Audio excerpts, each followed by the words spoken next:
In one of my first videos I made for this YouTube channel that no one really watched, or did they, was a video about how to become good at photography through the practice of consistency. Be consistent in what you do, keep doing it, and you will evolve and get better and grow as an artist. I'm going to dig a bit deeper into how to become good at something like photography in this case than I did in my first video I made. If you want to, you can go back and watch that. Not necessary, but it's fun to get views on videos. Even though it's nothing I demand or require. I just do this for the fun of it. And to not talk the ears of my wife about photography. So, you just bought that cool new camera and the lens of choice, and you have millions of ideas, but you don't know what to do. And there's a pun coming rather soon. I just warned you beforehand.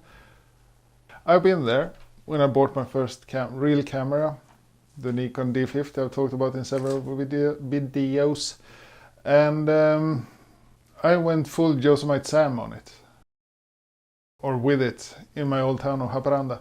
I ran out the door like lightning was shot out of my behind, and just photographed everything I could, everything I found that looked remotely interesting, and those photographs were just horrendous. I mean, I shot that town upside down, right to left, left to right, down to up, sideways, upways, whatever the ways you can find. And the result was just bad pictures and a terribly worn, tired, exhausted trigger finger. Like Lennon screams at the end of the song Helter Skelter, "I got blisters on me fingers." And here's the pun. That was until I learned how to focus. And now I don't mean focus the lens on a subject, I mean focus my photography in a specific kind of way. I felt like I didn't evolve.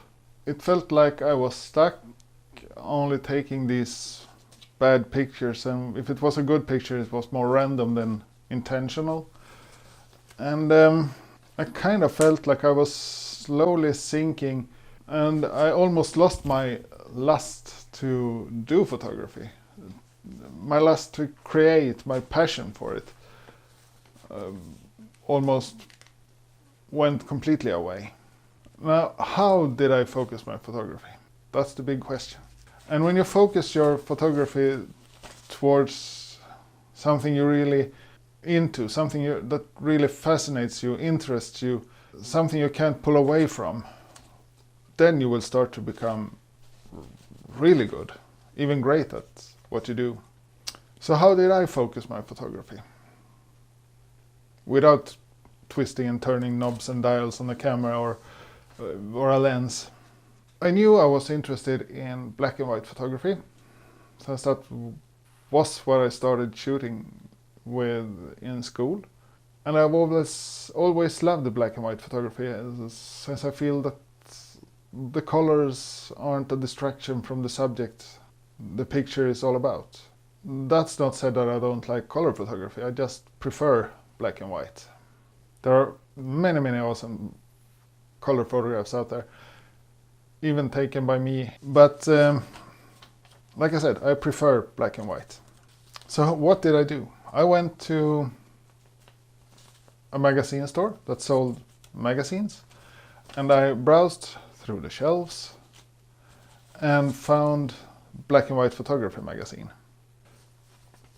Now, why did I specifically look for black and white magazines? Well, I did that because I like black and white photography, and I wanted to be good at black and white photography.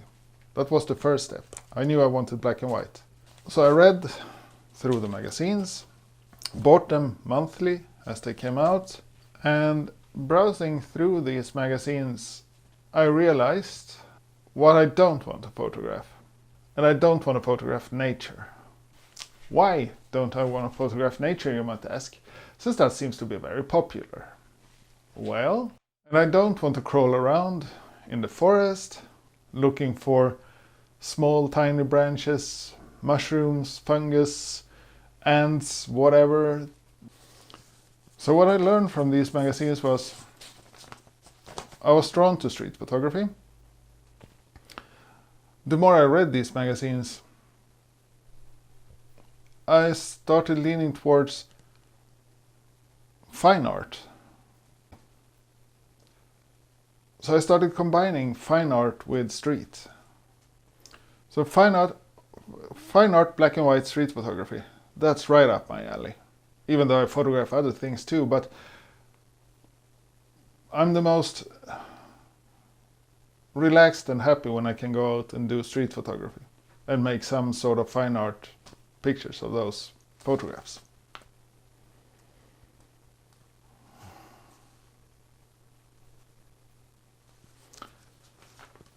So, after that,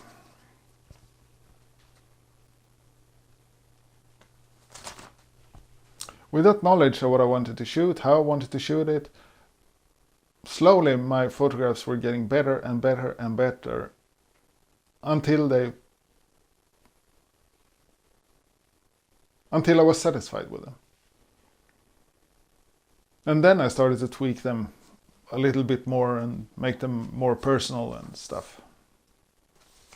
Sooner rather than later, of course, magazines couldn't give me what I wanted, so I went to the town library, started looking for books about black and white photography techniques, black and white photographers in general, and that was a pure goldmine of information to learn from, to be inspired by.